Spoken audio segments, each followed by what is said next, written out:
ಅಶ್ವಕೃಷಿಗೆ ಸ್ವಾಗತ. ನಾನು ಅನಿತಾ. ಪ್ರತಿಯೊಬ್ಬರು ತಮ್ಮ ಸ್ವಂತ ಸಣ್ಣ ವ್ಯಾಪಾರವನ್ನು ಪ್ರಾರಂಭಿಸಲು ಬಯಸ್ತಾರೆ. ಅಲ್ಲಿ ಅವರು ಕಡಿಮೆ ಹೂಡಿಕೆಯಲ್ಲಿ ಹೆಚ್ಚಿನ ಲಾಭವನ್ನು ಗಳಿಸಬಹುದು. ಅಂತಹ ಪರಿಸ್ಥಿತಿಯಲ್ಲಿ ನೀವು ಪಶು ಸಂಗೋಪನೆಯಲ್ಲಿ ಆಸಕ್ತಿ ಹೊಂದಿದ್ರೆ ಮೇಕೆ ಸಾಕಾಣಿಕೆ ನಿಮಗೆ ಉತ್ತಮ ಆದಾಯದ ಮೂಲವಾಗಬಹುದು. ಪ್ರಾರಂಭಿಸಲು ನಿಮಗೆ ಹೆಚ್ಚಿನ ಹೂಡಿಕೆ ಮತ್ತು ಹೆಚ್ಚಿನ ಜ್ಞಾನದ ಅಗತ್ಯವಿಲ್ಲ. ಇನ್ನು ಭಾರತದಲ್ಲಿ ಮೇಕೆ ಸಾಕಾಣೆ ಹೊಸದೇನಲ್ಲ. ಗ್ರಾಮೀಣ ಭಾರತದ ಜನರು ಅನಾದಿ ಕಾಲದಿಂದಲೂ ಮೇಕೆಗಳನ್ನು ಸಾಕುತ್ತಿದ್ದಾರೆ. ಕೆಳಗೆ ನಾವು ಮೇಕೆಗಳ 2 ಲಾಭದಾಯಕ ತಳಿಗಳನ್ನು ಉಲ್ಲೇಖಿಸಿದ್ದೇವೆ. ಅವುಗಳನ್ನು ಸಾಕುವ ಮೂಲಕ ನೀವು ದೊಡ್ಡ ಲಾಭವನ್ನು ಗಳಿಸಬಹುದು. ದುಂಬಾ ಮೇಕೆ ತಳಿ. ಈ ತಳಿಯು ಯುಪಿ ಅಂದರೆ ಉತ್ತರ ಪ್ರದೇಶದಲ್ಲಿ ಹೆಚ್ಚು ಕಂಡುಬರುತ್ತದೆ. ಈದ್ ಸಮಯದಲ್ಲಿ ಇದರ ಬೇಡಿಕೆ ಬಹಳಷ್ಟು ಹೆಚ್ಚಾಗುತ್ತದೆ. ಅದರ ಮಗು ಕೇವಲ 2 ತಿಂಗಳಲ್ಲಿ 30,000ವರೆಗೆ ಮಾರಾಟ ಆಗುತ್ತದೆ. ಏಕೆಂದರೆ ಅದರ ತೂಕ 25 ಕೆಜಿ ಆಗುತ್ತದೆ. ಆದರೆ 3 ರಿಂದ 4 ತಿಂಗಳು ಆಗುತ್ತಿದ್ದಂತೆಯೇ ಅವುಗಳ ಬೆಲೆ 70 ರಿಂದ 75,000 ರೂಪಾಯಿ ತಲುಪುತ್ತವೆ. ಇನ್ನು ಉಸ್ಮಾನಾಬಾದಿ ಮೇಕೆ ತಳಿ. ಈ ತಳಿಯು ಮಹಾರಾಷ್ಟ್ರದ ಉಸ್ಮಾನಾಬಾದಿ ಜಿಲ್ಲೆಯಲ್ಲಿ ಕಂಡುಬರುತ್ತದೆ. ಆದ್ದರಿಂದ ಇದನ್ನ ಉಸ್ಮಾನಾಬಾದಿ ಮೇಕೆ ಎಂದು ಹೆಸರಿಸಲಾಗಿದೆ.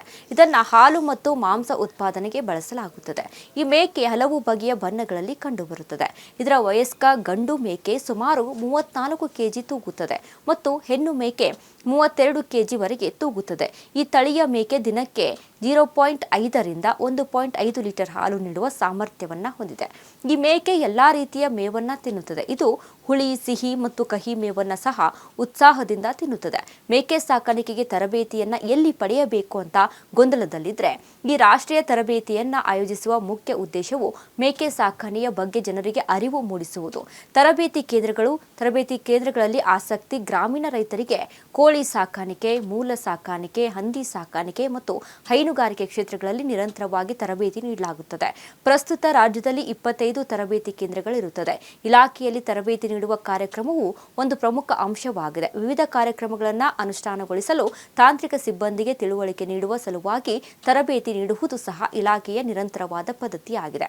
ಅಧಿಕಾರಿ ಸಿಬ್ಬಂದಿ ವರ್ಗದವರಿಗೆ ವ್ಯವಸ್ಥಿತವಾಗಿ ಅವರ ಜ್ಞಾನವನ್ನು ಹೆಚ್ಚಿಸುವುದು ಹಾಗೂ ಕೆಲಸವನ್ನು ಸುಸೂತ್ರವಾಗಿ ನಡೆಸುವುದು ತರಬೇತಿ ನೀಡುವ ಉದ್ದೇಶವಾಗಿದೆ. ಹಾಗಾಗಿ ಇದರ ಬಗ್ಗೆ ನೀವು ಹೆಚ್ಚಿನ ಹೈನುಗಾರಿಕೆ ಇಲಾಖೆಯನ್ನು ಸಂಪರ್ಕ ಮಾಡಬಹುದು, ಕೃಷಿ ಇಲಾಖೆಯನ್ನು ಕೂಡ ಸಂಪರ್ಕ ಮಾಡಬಹುದು.